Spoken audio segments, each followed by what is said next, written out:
Hi, mga ka-A!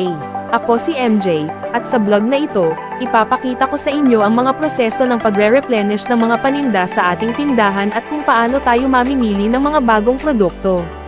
Kung gusto ninyong malaman kung paano kami nagse-secure ng mga paboritong items ninyo, samahan ninyo kami. Let's G!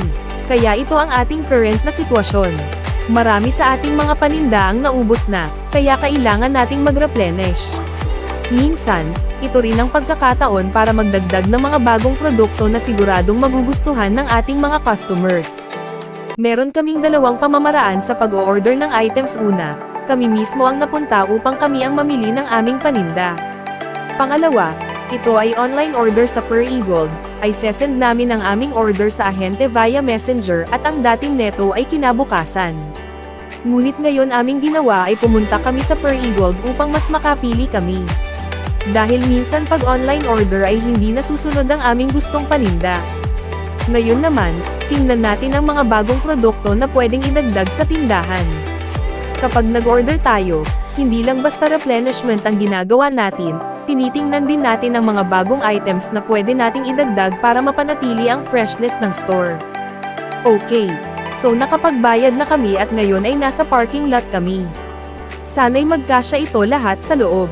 Oras na para ayusin ang mga pinamili at ilagay ang mga ito sa likod ng kotse. Nagtulong-tulong na kami para siguraduhin magkakasya ang lahat. Ngunit ayaw pa rin magkasya kaya iniayos ulit ni Bunso ang kamada ng mga kahon. Sana this time magkasya na ito. Ngayon, nakarating na tayo sa tindahan. Ibaba na natin ang ating pinamili. Nalalag pa pagbukas ng pinto. Makikitang ang bibigat ng mga kahon na yan. Binuhat na ni Bunso isa-isa papasok sa loob. Ngayon, ay aayos natin ang mga bagong paninda sa shelves. Nilagyan na din natin ng presyo ang mga items. Siguraduhin nating maayos ang pagkaka-display para mas madali silang makita ng ating mga customers. Ayan, kumpleto na ang ating shelves at puno ng bagong paninda. Handa na tayong magbigay ng mas magandang experience sa ating mga customers.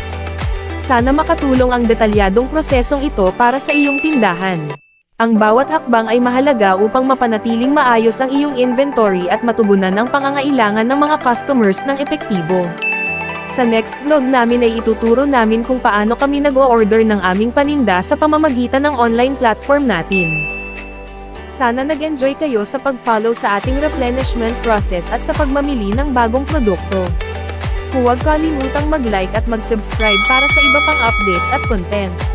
I-comment ninyo kung anong mga produkto ang gusto ninyo pang makita sa tindahan. Maraming salamat sa panonood, at kita-kits sa susunod na video. Mga ka-A!